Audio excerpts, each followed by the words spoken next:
À peine une semaine après la diffusion par les djihadistes d'une vidéo montrant la destruction d'œuvres préislamiques inestimables à Mossoul, le groupe État islamique s'en prend à un autre joyau, la cité historique de Nimroud au nord de l'Irak, fondée au XIIIe siècle avant Jésus-Christ.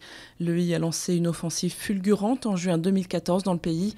Depuis plusieurs mois, les forces gouvernementales, appuyées par les raids aériens d'une coalition internationale, tentent de reprendre le terrain perdu.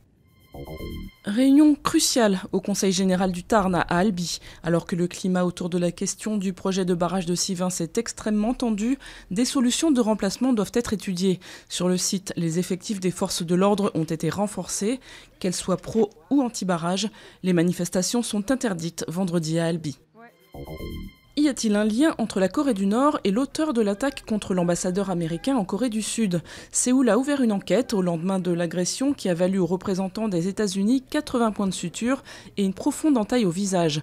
D'après les premiers éléments, l'agresseur, un homme de 55 ans, serait un loup solitaire.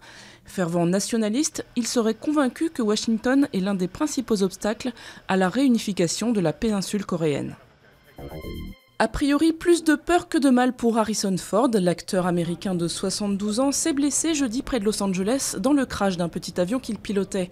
Son entourage se veut rassurant, l'interprète d'Indiana Jones n'est pas grièvement touché. Il devrait se rétablir complètement. Ces familles américaines sont de dangereuses criminelles. Elles bafouent l'interdiction officielle de faire de la luge devant le Capitole à Washington.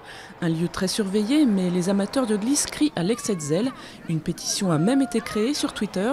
Son mot dièse, faire de la luge librement ou mourir. De véritables hors-la-loi, on vous dit.